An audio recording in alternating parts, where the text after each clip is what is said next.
Good evening and welcome to the news. As usual, Wednesday Bulletin offers an hour and a half of news, reviews and interviews. We'll focus on issues at the forefront of our daily clues across the country. We'll also interrogate policies and programs, their impact and feedback from those who should benefit from these initiatives. Tonight, agriculture to receive a shot in the arm with government's tractorization program to boost output. And still on agriculture, the African Development Bank to lend a helping hand in the programs to boost food production in Nigeria. On power, how can the deficiencies in our power sector be fixed? Experts say the solutions are closer than we think. There is a full conversation on this. Plus, the State House of Assembly serves impeachment notice and Deputy Governor Philip Shoibu. Our usual packages of health reports, the environment, technology, youth initiatives, entertainment and sports are all ready on cue. Of course, Benny Adams is here to mind his business, of course. It is an eclectic package. But don't take my word for it, like I always say, because the proof of the pudding is in the eating. I'm Lenre John, and this is News Extra. Welcome.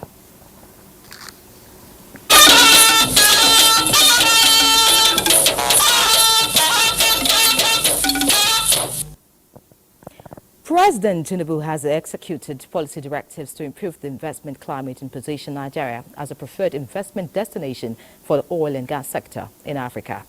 A statement by the special advisor to the president on media publicity, Ajurin Gilali, notes that the president has initiated the amendment of primary legislation to introduce fiscal incentives for oil and gas projects, reduce contracting costs and timelines, and promote cost efficiency and local content requirements.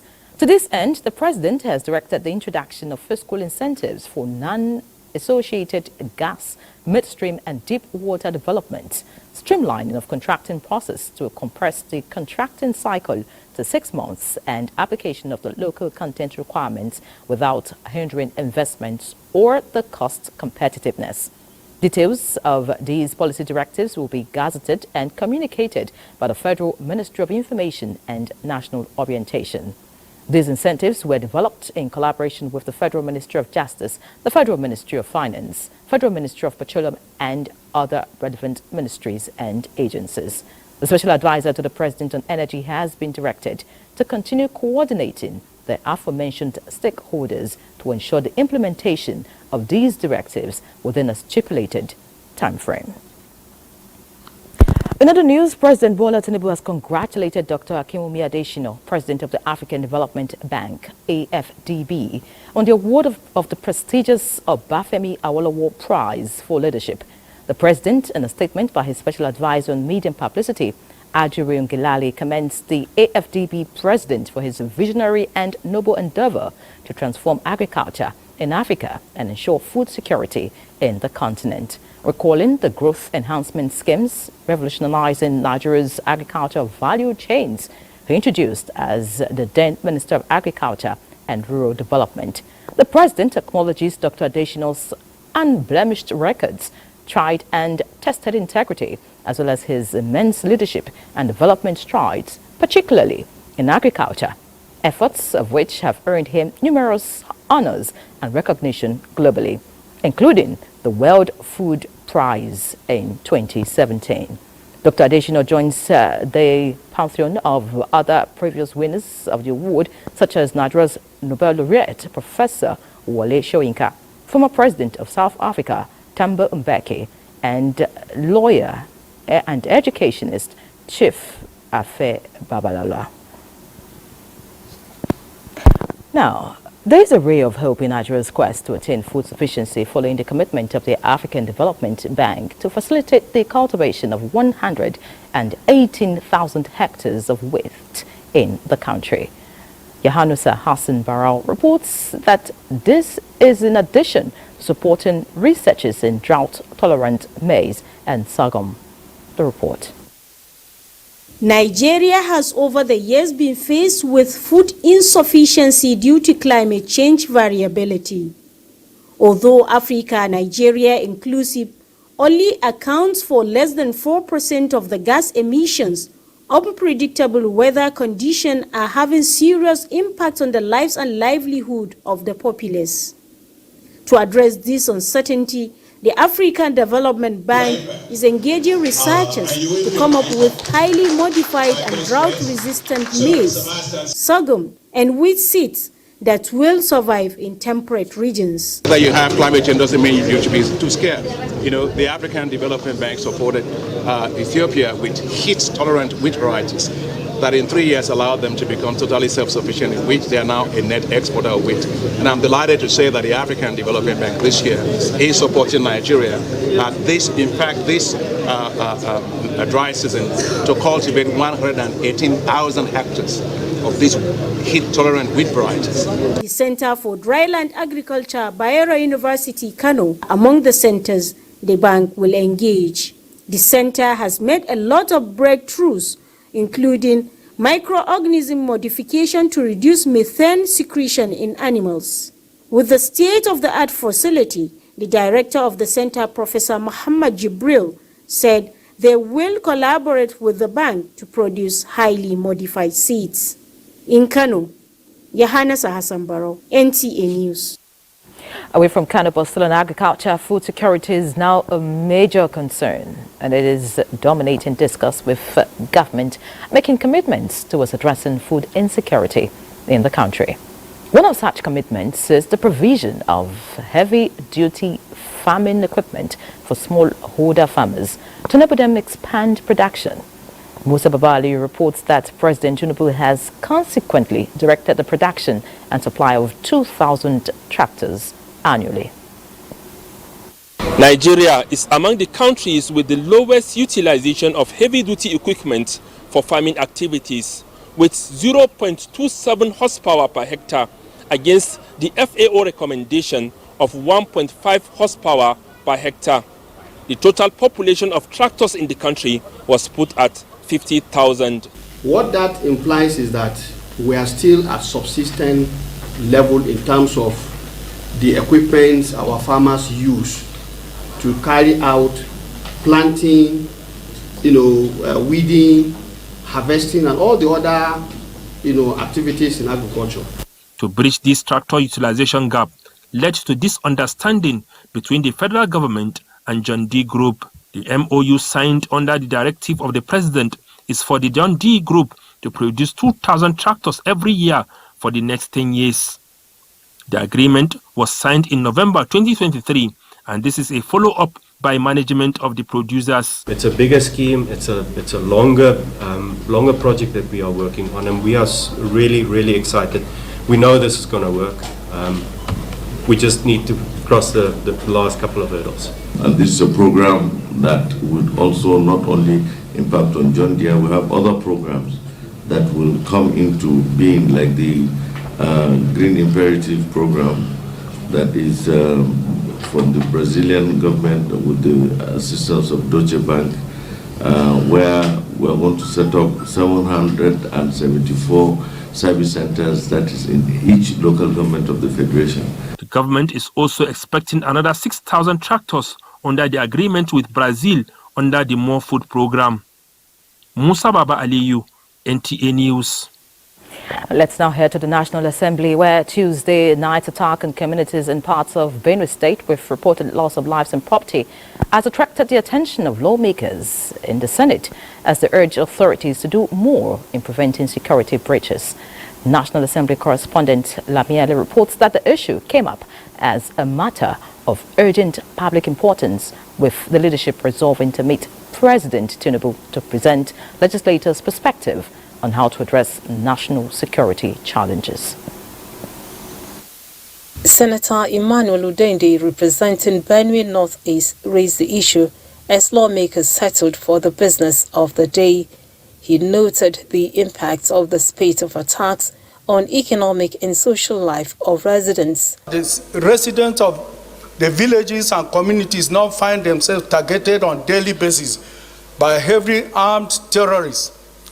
and the toll continues to be staggering as they bear the brunt, with reports of marauders butchering several villages, leaving many homes completely burnt down and numerous residents still missing, while the perpetrators, however, remain elusive and have not been apprehended.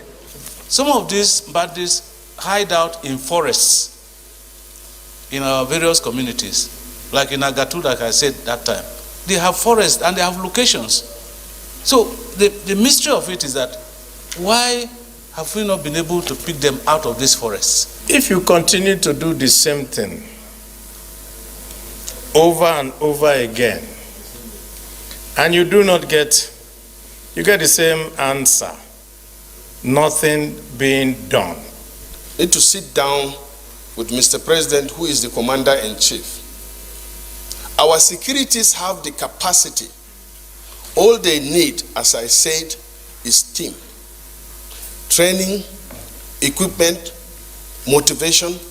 Senator Odende assured the good people of the areas affected that this matter is now before the floor of the Senate and that we are taking serious actions. We work with the presidency to ensure that normalcy is restored in those areas, and particularly the victims are also catered for. A minute's silence was observed in honor of those who lost their lives. The lawmakers asked the Committee of the Whole made some adjustments to some clauses in the bill seeking to change the nomenclature of the National Assembly Library Trust Fund to the National Assembly Research Center. The essence of this amendment, Mr. Chairman and distinguished colleagues, is to ensure that the person who will be eligible for appointment as executive secretary, one of the qualifications would be to have served as a member of either the Senate or the House of Reps, not just House of Reps. The bill was subsequently passed. Bill seeking to amend the Electoral Act was among the 5 that passed first reading. Senate has confirmed the appointment of Amidou Tadese and Faswa Bayomi as commissioners for the National Population Commission.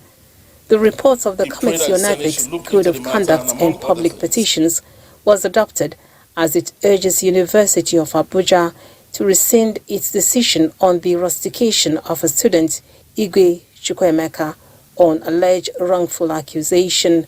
From the National Assembly, Lami Ali, NTA News. A laborer is worthy of his or her wages is a common phrase. However, lawmakers in the Green Chamber have rephrased this to say that laborers are worthy of living wages, commensurate with the current economic realities. To this effect, the House of Representatives has constituted an ad hoc committee to look into modalities for the payment of living wages to Nigerian workers at rates that match economic realities. National Assembly correspondent Mitari Ikpen reports on this and other deliberations at Wednesday's plenary.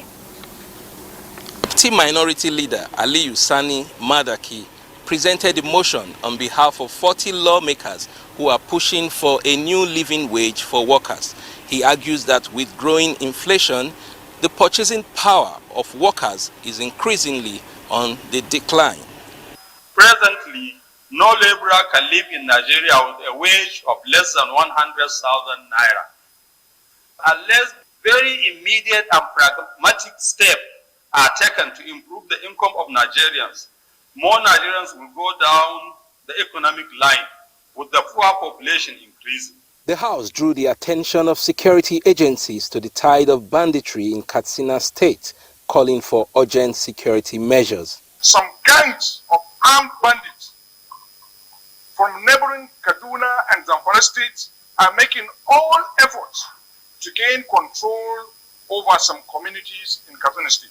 The same issue is happening in Benue State, the same issue is happening in Niger State, the same issue is happening in some part of the southeast. Adopting other motions, the House mandates its Committee on National Planning and Economic Development to investigate implementation of the national budget. This is to determine compliance with authorized funding structure for ministries, departments, and agencies of government. To review the need and rationale for exemption of some government institutions from the envelope regime on the national budgetary system. 2 infrastructure bills scaled second reading. To engage with the Transmission Company of Nigeria and the other relevant agencies to expedite immediate connection of Ringim and Tora local governments to the national grid. To amend the Federal Medical Centers Act to provide for the establishment of the Federal Medical Centers in Simbaki in Wamba, Nasarawa State. A bill for an act to establish National Tax Crimes and Oversight Commission also scaled second reading. The proposed commission, lawmakers say, will address revenue leakages emanating from tax evasion and related crimes. From the National Assembly, Mitaire Ikben, NTA News. Meanwhile, the National Assembly is to work with the executive to ensure that all interventions needed for the full takeoff of the Federal Medical Center, Onitsha, are promptly released. Chairman, House of Representatives Committee on Health Institutions, Amos Gwamna Magaji, gave the indication when he led other members of the Committee on Inspection of Facilities in the hospital. Uchena Nwekoyo reports. The members of the House Committee on Health Institutions were taken around the hospital where they inspected the existing structures and facilities. The committee chairman, Amos Magaji, said for the hospital to work efficiently under its new status as the Federal Medical Center, there is need for replanning of the environment to accommodate modern health structures and facilities that will give the people of Onitsha the desired health care. We are going to ensure that with the intervention that are coming into health sector, that the Federal Medical Center Onitsha will benefit from it. This hospital is in dire need of upgrades and dire need of improvement. Chief Medical Director of the hospital, who appreciated the visit of the lawmakers, expressed the hope that the hospital will receive all the needed interventions for a more efficient service delivery. They have seen things for themselves.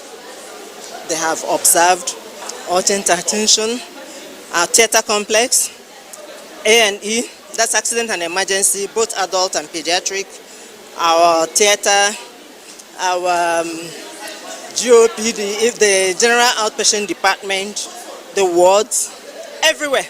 On March 3, 2023, the federal government of Nigeria upgraded Onitsha General Hospital to a federal medical center.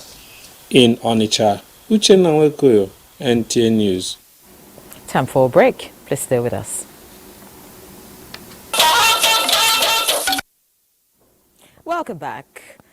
Minister of State for Education Yusuf Tanko Sununu is calling on those proposing for the establishment of new educational institutions to exercise patience for now in view of the current economic realities in the country. This was during a public hearing on a bill for an act to upgrade the Federal Polytechnic Unwana to Federal University by the House Committee on Tertiary Education. National Assembly correspondent Muhammad Rabiu Ali reports. Bill sponsored by a member representing Avipo and Ida Federal Constituency of Ebonyi State, Igaruwe Iduma, on the floor of the House leads to this public hearing. Representatives of the NUC, NAPTEC, Federal Ministry of Education and other stakeholders gave their input on the desirability of the move. We are not establishing a new institution. We are thinking of upgrading the foremost polytechnic in the southeast, established in 1981.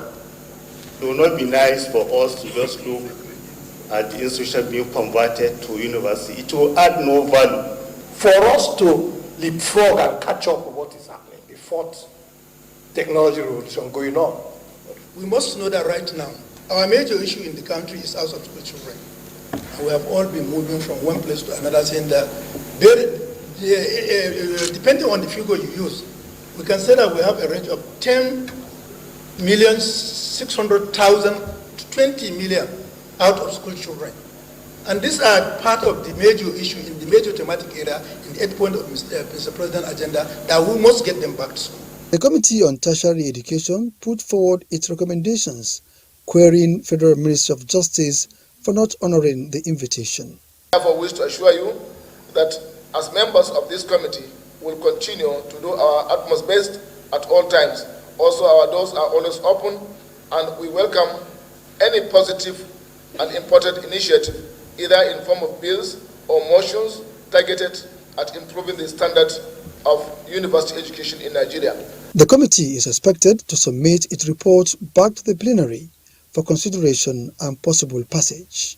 From the National Assembly, Muhammad Rabiu Ali, NTA News. Away from the National Assembly now, let's move to the heartbeats of the nation, where an impeachment notice has been served against the State Deputy Governor, Philip Shaibu, Wednesday morning by members of the Edo State House of Assembly.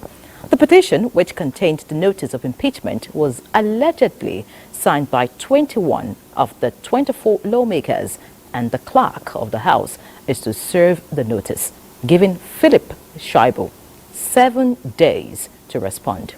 Obehi Otobo Aprasai takes it from here. Immediately, the legislative business for the day commenced. The majority leader, Charity Airoba Wehian, confirmed the rumors of the House intention to impeach the Deputy Governor, Philip Shaibu. Sometime last year, July last year, he filed, on the 26th of July, as a matter of fact, he filed a suit against the 3 organs of government and disclosed, knowing it to be false, informations that are not true, that are baseless, and more importantly, he filed under oath matters that are top government secret, contrary to his oath of office as embedded in the Constitution of the Federal Republic of Nigeria. So by doing that, the House, 21 members of the House signed the petition. The Speaker, Blessing Agbebaku, directs the clerk to serve the notice to the embattled Deputy Governor, giving him 7 days to respond to the allegations. It is yet an allegation. This is an allegation against you. Answer to them. If the answer comes and is satisfactory, the matter ends there.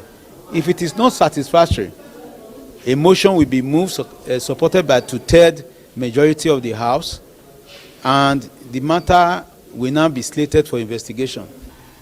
The next line of action in the impeachment process of the Deputy Governor is for the State Chief Judge to set up a committee that will review the allegations leveled against the Deputy Governor by the state lawmakers, as well as his response to these allegations.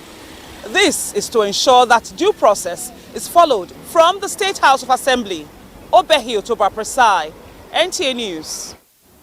Many thanks, Obehi. We'll move swiftly to the courtroom now, where the Court of Appeal sitting in Abuja has struck out the appeal filed by the Economic and Financial Crimes Commission to commence fresh prosecution of former Abia State Governor Orji Uzo Kalu in the alleged more than 7 billion naira fraud and money laundering case brought against him on the grounds that the appeal was incompetent. Aliyu Chuku reports. December 2019, a federal high court in Abuja convicted and sentenced the former governor of Abia State, Orji Uzo Kalu, now a senator representing Abia North, to 12 years imprisonment for laundering money from the treasury of the state while a governor. The judgment of the High Court was, however, voided and set aside by the Supreme Court on the grounds that Justice Mohammed Idris, who delivered the verdict, having been elevated, was already a justice of the Court of Appeal. The Supreme Court judgment held that Justice Idris cannot operate as a federal High Court judge and justice of the Court of Appeal at the same time. The Apex Court subsequently ordered the Chief Judge of the Federal High Court to assign the case to another judge for a fresh trial. Kalu, however, went back to the Federal High Court and obtained an order prohibiting the Economic and Financial Crimes Commission from initiating fresh prosecution. Orji Uzo Kalu relied on the double jeopardy principle as enshrined in the Constitution of the Federal Republic of Nigeria, 1999 as amended. Justice Ian Eko issued the prohibition order against EFCC on the grounds that Orji Uzo Kalu was not expressly stated in the judgment of the Supreme Court. With this development, the EFCC filed an appeal challenging the decision of the trial court. Justice Joseph Oyewole of the Appellate Court dismissed the appeal for failure to produce proper records of proceedings of the trial court. Today, the court reinstated the fact that rules of courts are not made for form. If there are extant rules of court with regards to transmission and compilation of records, you must have to comply with same. You can't just overlook it. We can come back to the Court of Appeal easily with this same issue. The merit has not been determined because the appeal was only struck out and not dismissed. Counsel to the EFCC says the commission will go back to the drawing board for proper compilation of records. In Abuja, Aliu Tukur, NTA News. Looking at other issues now, desperate situations require desperate solutions, and a mixed grill approach might provide alternatives. That is the situation of Nigeria's power sector. Good news, however, is that government is exploring other sources of energy to ensure electricity is not only available, but also affordable. The question is, what is the level of investment? Joshua Ojito takes a look at an energy source that may be an alternative to national grid. National Grid, providing electricity to growing customers in the country for decades, but customer satisfaction seems low due to challenges of epileptic supply, overbilling, poor investment in distribution networks, among others, in the midst of weak and over-dependent grid. Now, Nigeria is exploring solar home systems and off-grid mini solutions to bridge energy gap and reduce over-dependence on the national grid under the federal government Vision 30-30-30 energy mix. We are completing the 20 megawatt wind solar hybrid power plant in Katsina State. We have completed the 10 megawatt wind. We are now upgrading it with a solar of another 10 megawatts. Once we complete that, that's another 20 megawatts coming from Katsina State. Then we are revisiting the abandoned 15 independent power plant, IPP solar plant in the northern part of the country, and developing an IPP solar auction with support of the World Bank. World Bank is working with us on this. They have concluded their investigation on determining how much of solar energy our grid can absorb.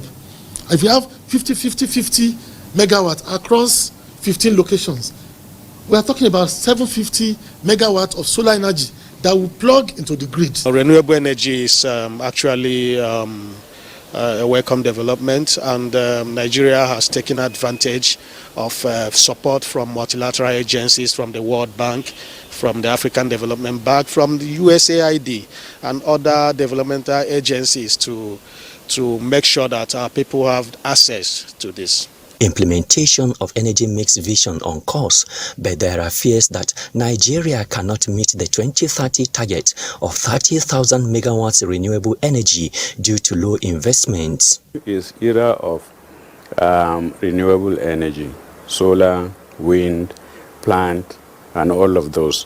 If you are able to face, all right, to encourage a wide population or customers of Nigeria, and then make them to understand that renewable energy is the shortest way to go. Also, there are other renewable energy sources such as wind, biomass, among others, yet untapped, and exploring them is expected to significantly provide alternative to customers. Achieving energy mix for the country, industry players say, require multifaceted investment from both federal and state governments, as well as private players.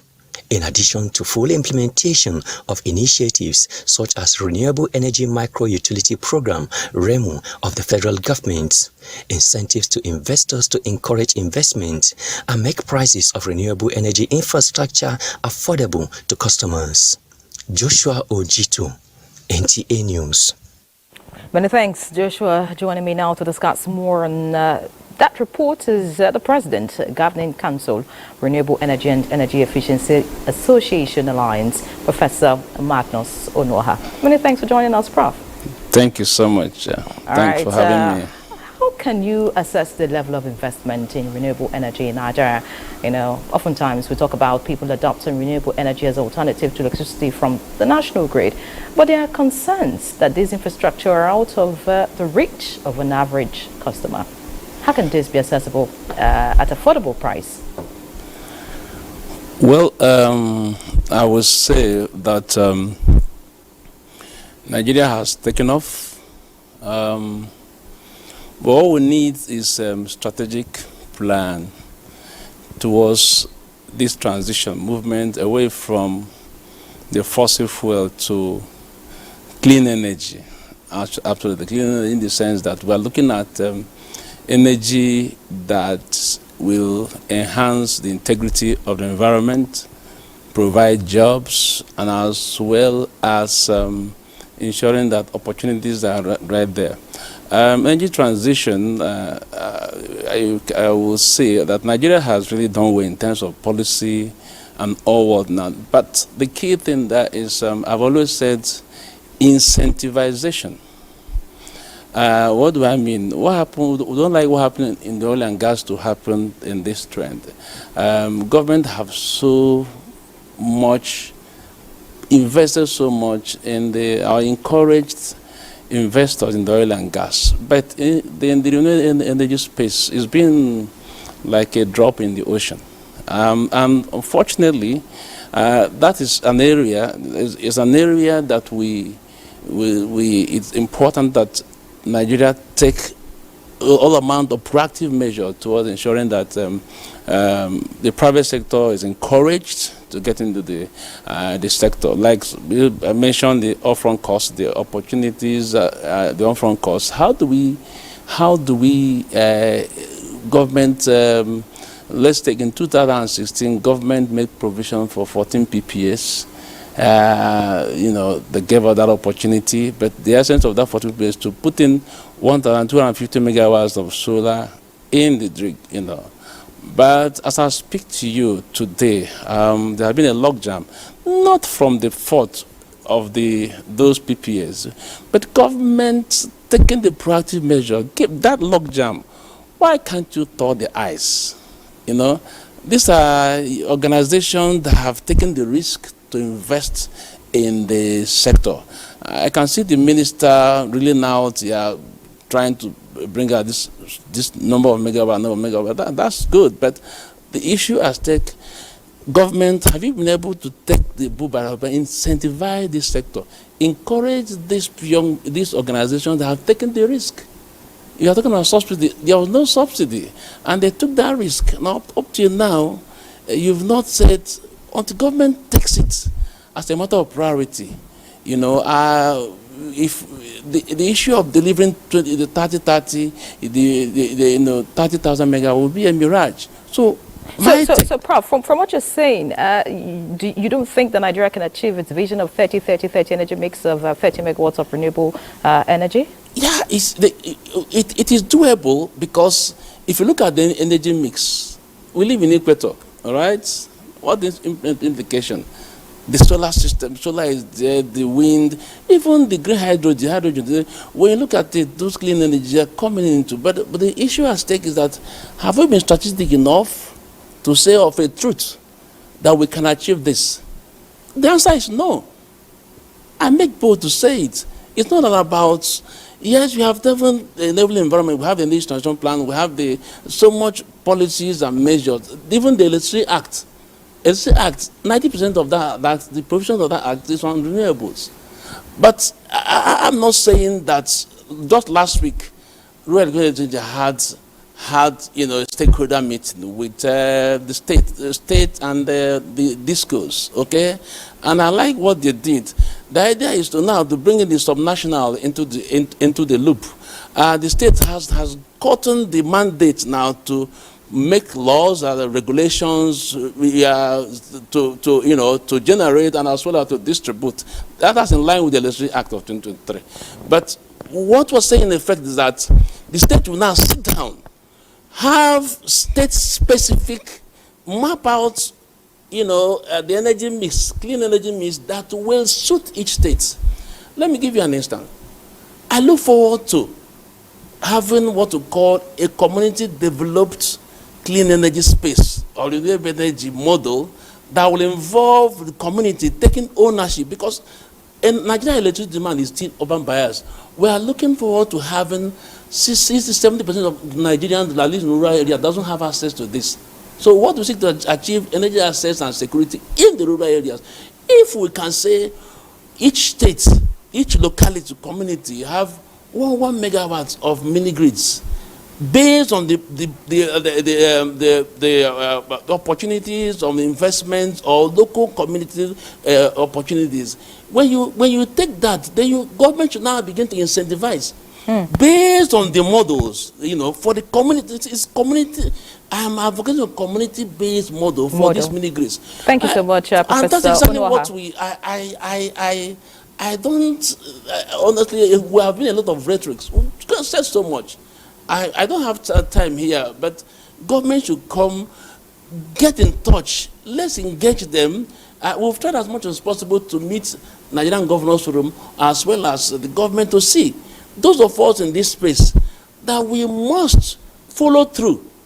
For you to actually follow through the process. To see it get to the grassroots. Many thanks. Many thanks, Professor Onuoha. Because of time, we'll have to leave the conversation at that point. Yeah. Thank you so much for your perspectives as regards the power sector. Of course, we're looking forward to see the dividends of the renewed drive, of the present administration towards the power sector. Many thanks once again, Professor Magnus Onuoha, for joining us on News Extra.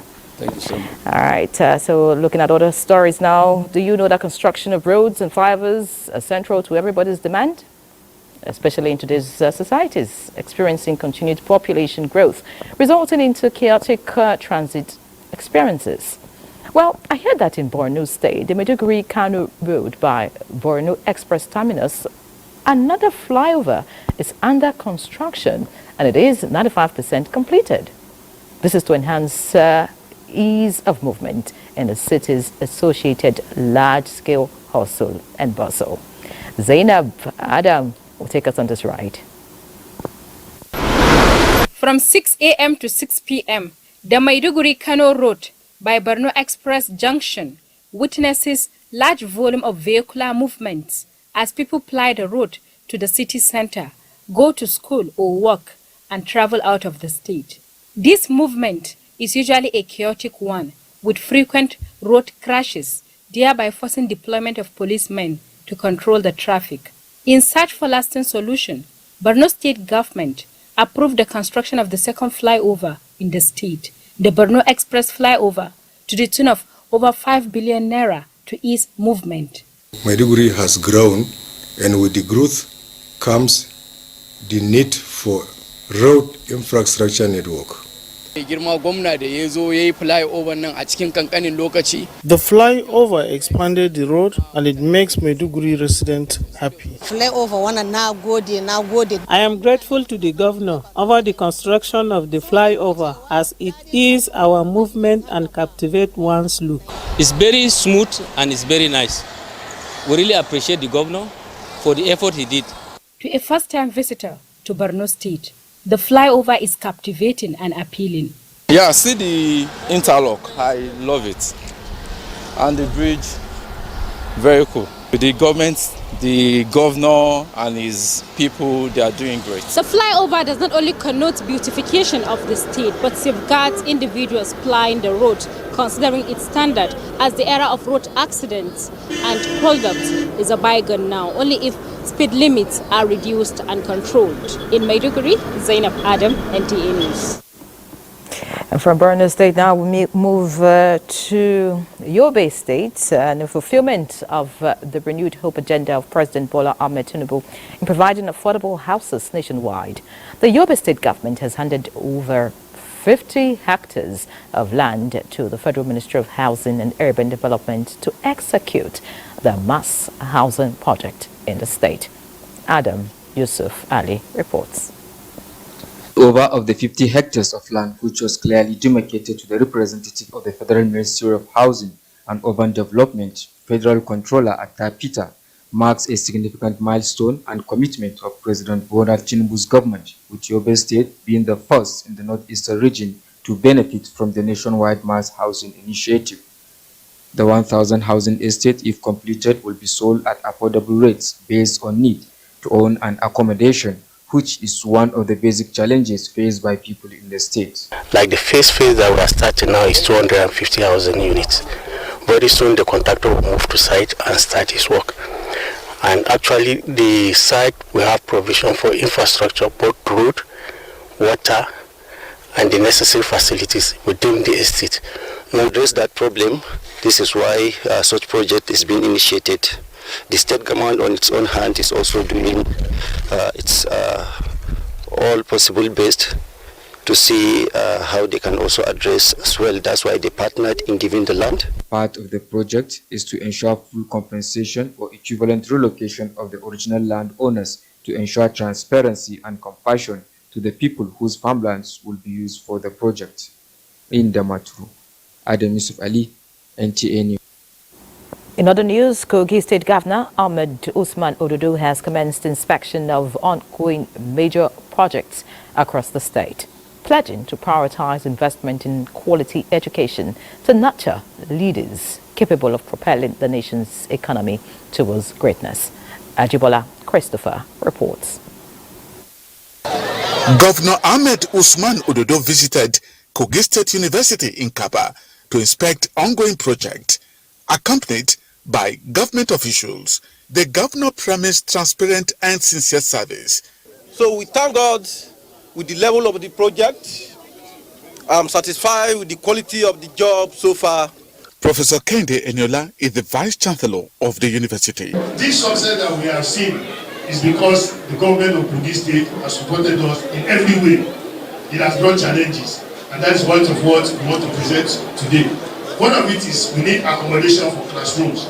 Governor Ahmed Usman Ododo also visited the Okaito Obangede Road project, commended the contractor's quality work, and asked for timely completion. He charged contractors to speed up work and ensure completion to compete favorably with international institutions. Ajibola Christopher, NTA News. Few days after the launch of the Outsourced Nigeria initiative by Vice President Kashim Shettima in Gombe, the people have been speaking on the benefits of the initiative for international job opportunities and also curb the incidence of brain drain in Nigeria. Emmanuel Akila reports that some of the youth see the initiative as a veritable platform to showcase their entrepreneurial capabilities abroad. Inauguration of the Outsourced Nigeria initiative by Vice President Kashim Shettima puts Nigeria among the countries around the world whose citizens can have access to the jobs in the net of Outsourced Global.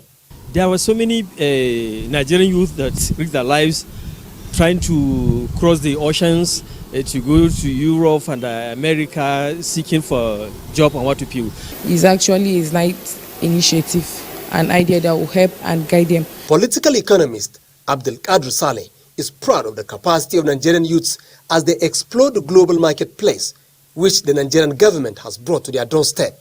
Good governance will create a very viable economy. And a viable economy will create stability, which the politics require. Undergraduate students of Gombe State University who appreciate the domestication of Outsourced Global to Nigeria and Gombe State in particular are not only happy that they will have opportunity to have jobs outside the country, but that they will also, as entrepreneurs, have it as a platform to advertise their products to the global market. The Vice President has really done well in bringing out this program. So we pray and hope that after graduation we'll be able to go into government and also go into business for the good of everybody. With entrepreneurship, also ICT, I can publish my works online. 2,000 Nigerian youths are already under the tutelage of Outsourced Global in Gombe to begin the training that would link them up with limitless opportunities around the world. In Gombe, Emmanuel Akila, NTA News. Beautiful development there now, but our next story, not so nice. Something you may want to call a mix of the bad and the ugly. One Francis Uje, a married man and father to a daughter, allegedly raped an 8-year-old girl and claimed he did it because he loves her. Ayena J. Auta tells us more. Of Anene village who narrated their experiences on the situation said the victim, Conqueror, is an orphan whose parents died before the age of 4. She was brought from her village last year to stay with her mother's younger sister, Mrs. Godia Titus, in Anene 1 village. After the death of her foster parents who adopted her at the age of 4. As if that was not enough tragedy, just when she had settled down and was happy again to have found love in the family of Mr. and Mrs. Audu Titus, mother of two, another sad incident occurred on Tuesday, the 27th of February, the day Francis Uje, their neighbor who has been friendly with their family, asked Conqueror to fetch water for him when no one was in his own compound. The rest is the sad story of rape. I tell her say I like her. I tell her say make she come meet me for room. She come meet me. I tell her say she dey fine with me. That is why she tell me say she dey small too now. Tell her say like that I go take her small. Guardians of this 8-year-old girl did not discover until 3 days later when they observed that she was limping and then asked her questions. It's very painful. I cry since yesterday. Since when they bought me, I never cried. Now yesterday now I start crying. He paid me. The guy said that if she came house, if they asked her, even they asked her, may she not tell people say she is the one that's raped her. If not, he will kill the girl. This shocking revelation was reported to the village head, then the police that intervened and took her to the police clinic in Lafia for medical examination and care. The suspect has also confessed to the commission of the crime. The Commissioner of Police, CP Umar Shehu Nadada, has ordered that the case be transferred to the gender unit at the State Criminal Investigation Department in Lafia for a more comprehensive and robust investigation. He is expected to be arraigned in court after investigations are concluded. In Lafia, Ayena J. Outa, NTA News. Very sad story there, and we hope that justice is served to serve as deterrent to others. All right, now, protection of the rights of the underage in society is one of the aims of promulgating the Child Rights Act. Now, the Federal Ministry of Justice and UNICEF are reviewing the legal aid guidelines to prosecute cases relating to children who get into conflict with the law. Olabode Arewa will feed us. Children are one of the vulnerable persons in any society. Due to their limited maturity levels, they are usually protected from harm through the instrumentality of the law. But sometimes they get on the wrong side of the law. This has been an issue of concern to key players in law enforcement in Nigeria, prompting this review meeting in Abuja on child rights protection in the country.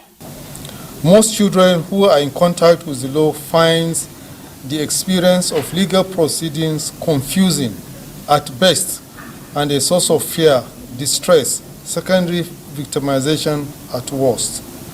Laws are supposed to be organic and change with the changing nature of society. Laws are not supposed to be static. Irrespective of whether such children are the perpetrators, the victims, or the witnesses to the crime, the forum observed that children oftentimes do not break the law of their own free will. We all should bear in mind that the impact of our decisions today will affect many children, either positively or negatively, when they are in contact with the law within our system. They see a future that includes them as principal contributors to societal development. In Abuja, Olabode Arewa, NTA News.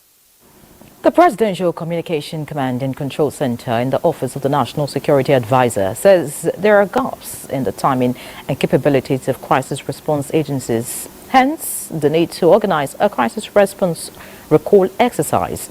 The Director General of the Center, Rear Admiral Musa Katagum, who stated this in Abuja, stressed that agencies should improve on their conduct in crisis management and response.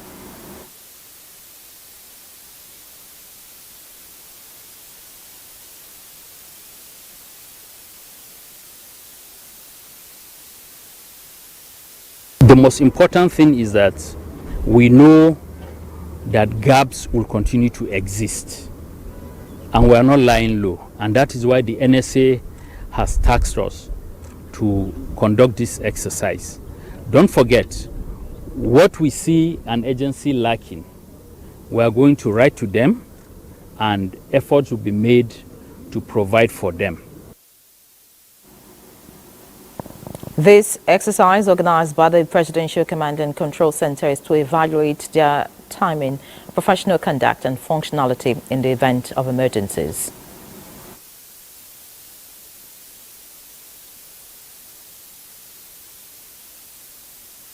The center will, in July 2024, conduct a national exercise to test the capabilities of the agencies in terms of counter-terrorism, fire incidences, and other disasters that may occur. Time for another break. Welcome back. Now time to have a bit on business. Benny Adams is here. Benny. Good to be here. Now, the president of the African Development Bank, Dr. Akinwumi Adesina, says the future of the Nigerian youth does not lie in any country but in Nigeria. He was speaking while receiving the 2023 Obafemi Awolowo Prize for Leadership in Lagos. Akinwumi says while one might argue that Nigeria's growing diaspora remains billions of dollars higher than oil revenue, it is not the way to develop sustainably.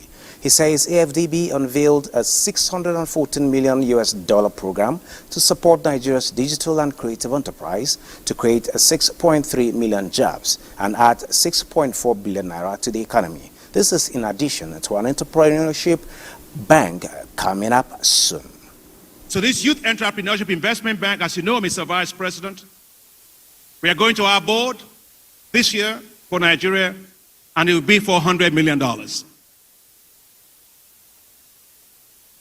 Now, as the month of Ramadan approaches, some Muslims around the world head to markets to secure their needs for this holy month, while some prefer to do their shopping 1 or 2 weeks before the beginning of the month to avoid a possible rise in prices. Medical experts say while freezing of vegetables can be safe, same cannot be said of fruits.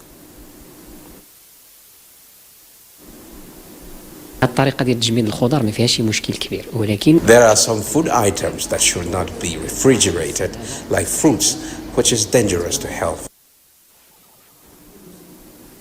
Now, oil prices rebounded slightly on Wednesday after 4 days of declines as signs of supply tightness amid output cuts by major producers overrode demand concerns in China and the U.S., the world's two biggest crude consumers. Brent crude futures were up 53 cents to $82.57 a barrel, while U.S. West Texas Intermediate crude futures rose 64 cents to $78.79 a barrel after declining in the past 2 days. And a quick look at the markets. Market optimism prevails as all share index up by 401.18 basis points, just as market capitalization swells by 227 billion naira. The market capitalization increased by 227 billion to settle at 56.31 trillion naira. Volume of stocks traded stood at 416.48 million units, valued at 19.51 billion naira in 9,338 deals. And compared with previous session, the total volume of shares traded rose by 18.34 million shares, reaching 416.48 million from 398.13 million. The volume of leaders for today were Transcap, FBNH, and GTCO. And the top contributors to the value of shares traded were Transpower, GTCO, and FBNH. Well, that is business news. News Extra continues with Yenre. Yenre, it's nice doing business with you. As always, Benny, always a pleasure to have you. Time to take another break. When we come back, more news. Welcome back. With reforms in the country's tax landscape gaining traction, members of the Joint Tax Board, JTB, are leveraging technology to optimize their tax base. Boside Ebo reports that the JTB is adopting harmonization of taxes through digital transformation. With the Presidential Fiscal Policy and Tax Reforms Committee at work towards addressing challenges around fiscal governance, revenue transformation, and economic growth in Nigeria, The Joint Tax Board, on the other hand, is advocating innovative ways that will allow for single-digit taxes, among other schemes. Addressing the board, the chairman, who doubles as the executive chairman, Federal Inland Revenue Service (FIRS), Zach Adedeji, stated harmonization of the country's tax system is a sure way to attaining optimum revenue generation across all levels of government. We are also encouraged by the performance at the subnational level, where numbers are looking at crossing the 2 trillion threshold for the first time ever.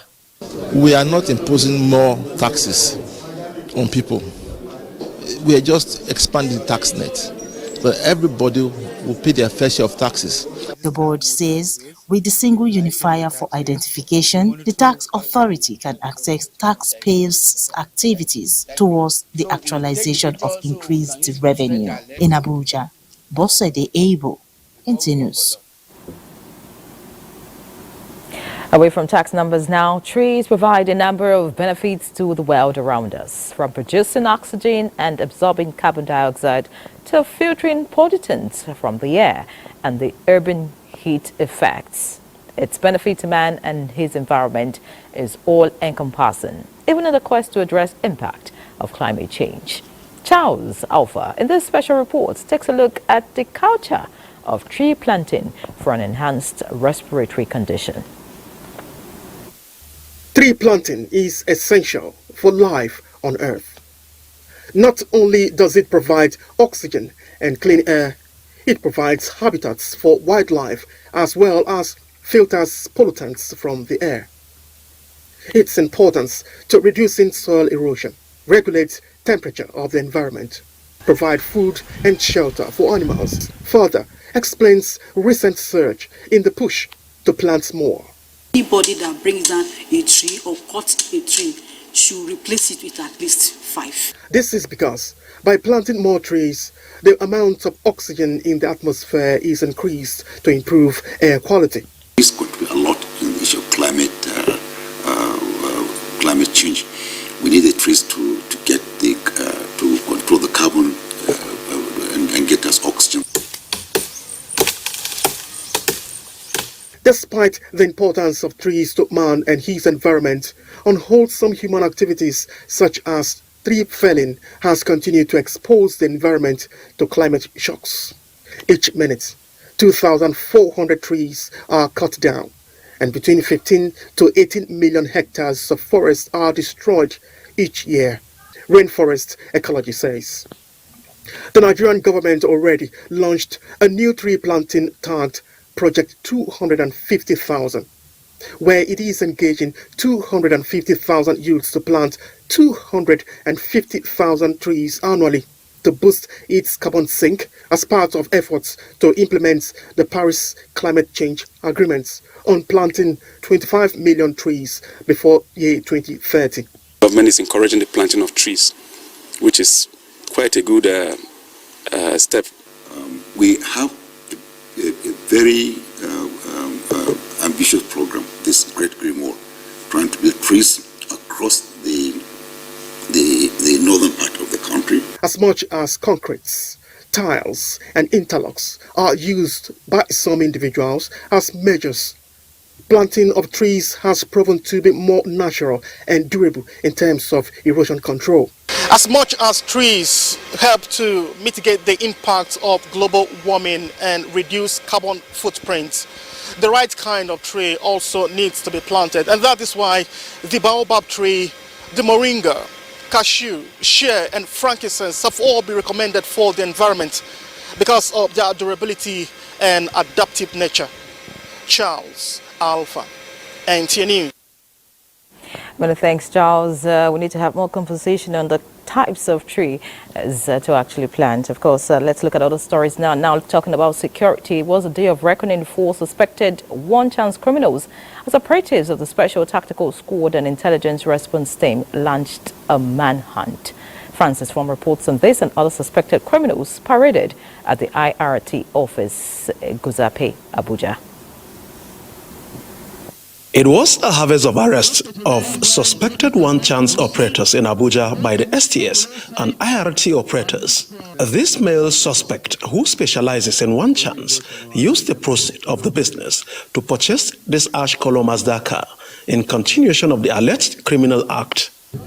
He used the money from one-chance to pay for this vehicle. While this middle-aged woman is responsible for the recruitment of these female one-chance operators, she confessed to the crime and disclosed some of their strategies. So when the two people are sitting on the seat, their leg will be touching the dashboard. Then the driver will say you should shift the seat, go back, so that they will be balanced for the seat. So on the way shifting the chair, maybe you will ask the woman, let me help you and hold your back, so that you can shift the chair very well. So on the process, we remove the phone. So that is what we do. Here comes her husband. He is also into the one-chance crime. We don't do one-chance for. I can't remember, sir. You can't remember? Hey. And this suspect, who has been in Abuja since 2001, confessed to have started the business of one-chance in 2023 and also recruited his wife into the crime. I say, which type of work? He say, man, no what, man, just go, because I think which type of work is this? He say, man, just come.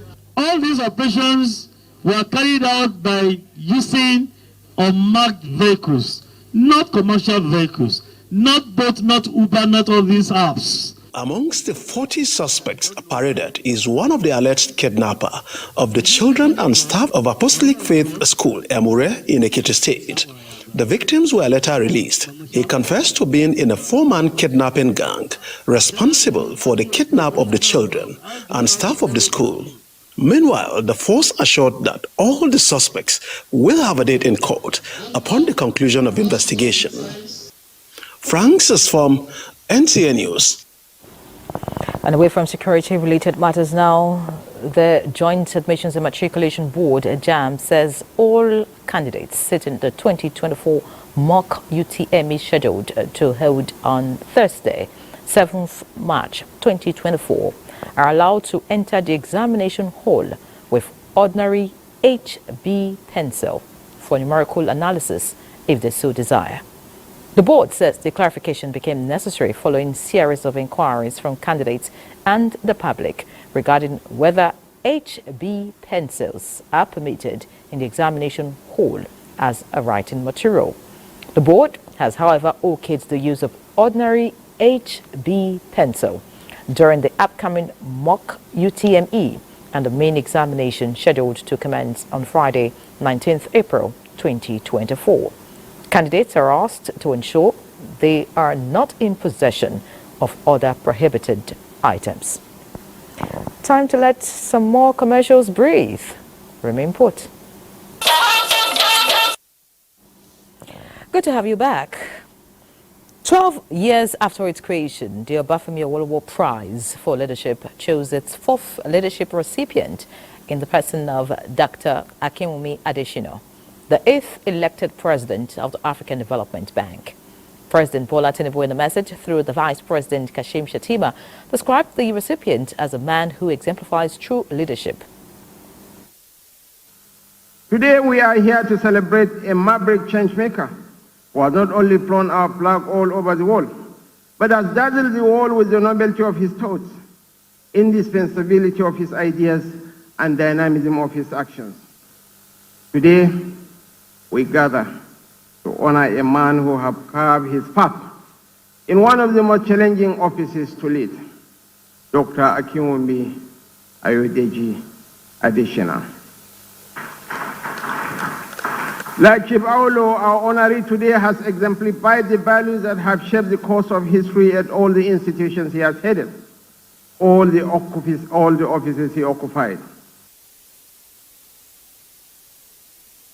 Nigerian President Yakubu Gowon, Olusegun Obasanjo, Goodluck Jonathan, and former Secretary General of the Commonwealth Emeka Anyoko, as well as heads of state of Comoros, Ethiopia, and Tanzania, paid glowing tributes to Dr. Akinwumi Adesina for his efforts in using his office as president of the African Development Bank to foster socio-economic growth on the continent.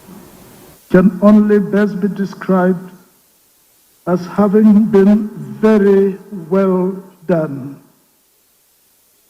He represents the best of Nigeria, hard-working, diligent, brilliant, forward-looking, and deeply patriotic.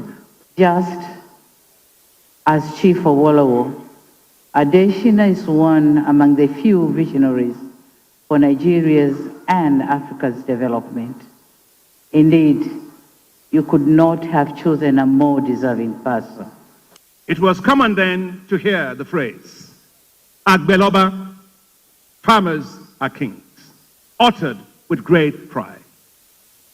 We must give new life to our rural areas.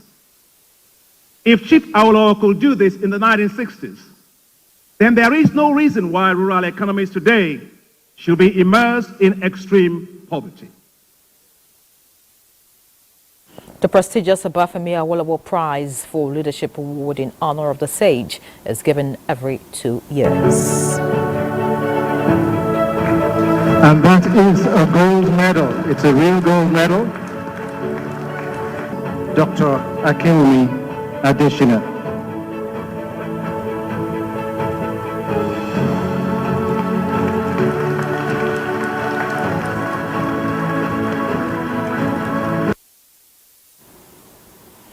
Congratulations, Dr. Adesina. Now let's have a bit on sports. Ijoma Peter Wante is our guide. The governor of Ekiti State, Biodun Oyebanji, has described the death of APC chairman in Ekiti State, Paul Omotosho, as devastating. In a statement through his special advisor on media, Olayinka Oyebode, the governor expressed shock at his death as he was hale and hearty during their last meeting. Governor Oyebanji described the late APC chairman as a dependable ally endowed with great wisdom who excelled in previous public offices and a great asset to the APC family and government. Tears continue to flow at the night of tribute in honor of Chizoba and Chizi Wigwe as mourners extol their stellar qualities in continuation of a week-long funeral activity. Diana Ajale reports. Family, close associates, and friends are yet to come to terms with the deaths of Chizoba Doreen Wigwe and her son Chizi, who died alongside Herbert Wigwe, former Chief Executive Officer of Access Bank PLC. Chizoba, with her unique attributes and commitment to family life, business and education, gave her all to Herbert and their 5 children, first of which is Chizi. The kind of impact and the kind of things that she's achieved. Humility is key. Her kindness has been spoken of. Her love for her husband, her love for her children. I mean, all those things are qualities that definitely one should emulate. So I don't know how we can overcome this, but God will continue to help us, help his family. Pray that the Lord will console them. That's the only place they can find peace, in the Lord. This has just been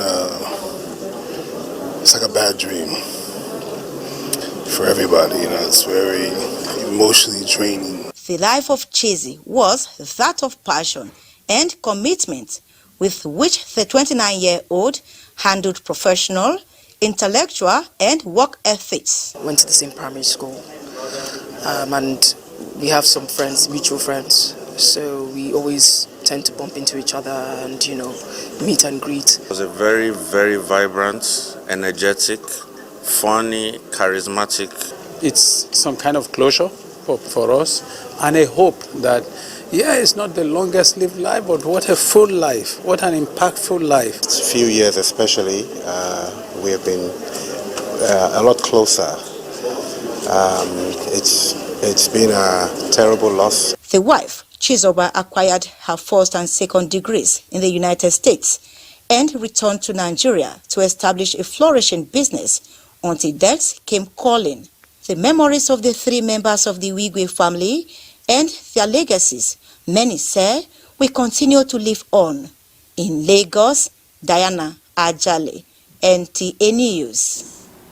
Also, the death has been announced of Chief Frank Ovie Kokori, former Secretary General Nopeng. He was aged 80. A service of songs will hold on Thursday, 7th of March 2024 at his residence, 20 Odukuma Street, Ovu Inland, Ethiop East Local Government Area, Delta State at 3 p.m.